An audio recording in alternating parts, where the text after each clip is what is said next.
মানা ফরজ। কোন শাসক? বেটা যে শাসক কোরআন আর হাদিস দিয়ে দেশ চালায়, ওই শাসকের আইন মানা কি? ওই শাসকদের সম্পর্কে বলা হয় তারা দশ পিঠে কোরআন মারে, তারপরও তার বিরোধিতা করো না। আর যেই শাসকরা কোরআন এবং সুন্নাহ মোতাবেক দেশ পরিচালনা করে না, বরং কোরআনের আইন বাতিল করে, তারা তাদের দস্তুর, তাদের সংবিধানে পরিষ্কার লেখা আছে, এই যে যারা আল্লাহর আইনকে বাতিল করে দিল, আল্লাহর আইনকে মিটিয়ে দিল, এবং তাদের সংবিধানের সাথে সাংঘর্ষিক যেটা ওই জন্য আল্লাহরটা বাতিল, সংবিধান ঠিক। এমনকি যদি সংবিধানের বিরুদ্ধে বলে তার মধ্যে রাষ্ট্রদ্রোহী। ওই বেটা, তোর সংবিধানের বিরুদ্ধে কথা বললে যদি রাষ্ট্রদ্রোহী হয়, আল্লাহর দেওয়া সংবিধানের বিরুদ্ধে বললে তাকে কি বলবো আমরা? আল্লাহদ্রোহী। তাহলে যারা আল্লাহদ্রোহী হয়ে গেল, তুই তাদেরকে হেফাজত করার জন্য যারা আল্লাহর কথা বলে তাদেরকে বলে রাষ্ট্রদ্রোহী। এই লোকগুলো কত বড় গোমরা! দুনিয়ার শাসকদের পা তাদের গোলামি করে তারা বলে যে শাসকদের আইন মানা ফরজ। অথচ শাসকরা রাস্তার মোড়ে মোড়ে মূর্তি বানাচ্ছে, এরপরে তাদের আইন মানা যদি ফরজ হয়, তাহলে শাসকরা আইন করে দিয়েছে 21শে ফেব্রুয়ারি মূর্তির সামনে নগ্ন পায়ে যেতে হবে, ফুল চড়াতে হবে, মূর্তির সামনে নীরবে 1 মিনিট দাঁড়াতে হবে। করো গিয়া ফরজ, শাসকের আইন। ওই আলেম সাহেবদেরকে আপনারা প্রশ্ন করবেন যে ভাইজান, আমরা কি তাহলে শাসকের আইন মানতে গিয়ে, দেশের আইন মানতে গিয়ে 21শে ফেব্রুয়ারি শহীদ মিনারে ফুল দিব না? মূর্তির সামনে গিয়ে আমরা নীরবে দাঁড়াবো না? আমরা কি ওখানে গিয়ে নগ্ন পায়ে হাঁটবো না? আমরা কি দেশের আইন মানতে গিয়ে পহেলা বৈশাখ আমরা কি করবো? পান্তা ভাত খেতে যাবো না? মেয়েদের হাতে পান্তা ভাত খাবো না? আমরা কি দেশের আইন মানতে গিয়ে নেতা নেত্রীদের সাথে একসাথে বসবো না? জিজ্ঞেস করে এদেরকে। আমরা কি দেশের আইন মানতে গিয়ে চোরের হাত কাটার বিধানটা কোরআন থেকে তুলে দিব না? আমরা কি দেশের আইন মানতে গিয়ে সুদ আল্লাহ হারাম করেছেন এই ফতোয়া কি বাতিল করে দিব না? আমরা কি দেশের আইন মানতে গিয়ে পতিতালয়ের যদি লাইসেন্স দেওয়া হয় তাহলে সেখানে জেনারেল ওয়েলফেয়ার হারাম হবে না, এই ফতোয়া কি দিব না? দেশের আইন মানা ফরজ, শাসকদের মান্য করতে হবে। ওই বেটা কোরআনের আয়াতে দলিল পেশ করে আতিউল্লাহ ওয়া আতিউর রাসূল ওয়া উলিল আমরি মিনকুম।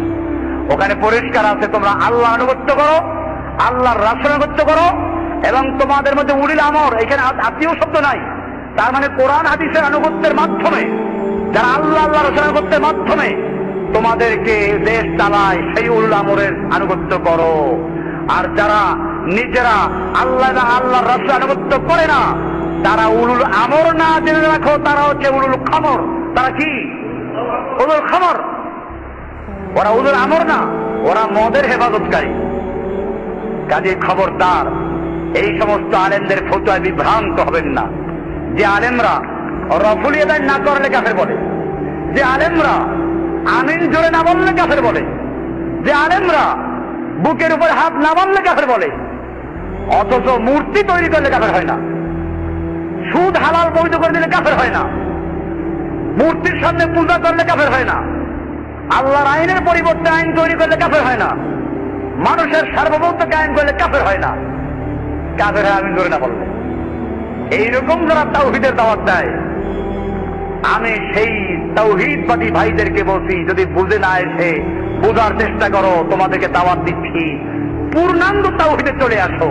তোমার তাওহীদের মধ্যে মাথা নাই, কি নাই? মাথাবিহীন তাওহীদ। তাওহীদের দাওয়াত দাও, পুরো তাওহীদ। পৃথিবীর একটা রান্নাঘর থেকে শুরু করে বঙ্গভবন পর্যন্ত, সংসদ ভবন পর্যন্ত তাওহীদ চলবে। এক আল্লাহর বিধান, এক আল্লাহর হুকুম, রাষ্ট্রে চলবে, সমাজে চলবে, ব্যাংকে চলবে, আদালতে চলবে। এই তাওহীদের দাওয়াত দাও। নতুবা এমন তাওহীদের দাওয়াত দিও না যেই তাওহীদ ওই কবর পূজা, মাজার পূজা বন্ধ শেষ হয়ে যায়। আমি আপনাদেরকে খোলা করে জিজ্ঞেস করতে চাই, এই মসজিদে ইমামতি করা আমার কোন জরুরি না। আমার মুসল্লিরা যদি আমাকে না চায়, একদিনও থাকতে রাজি না। আপনারা কি চান যে আমি মসজিদ ছেড়ে চলে যাই? কে কে চান? কে কে চান? হাত উঠান।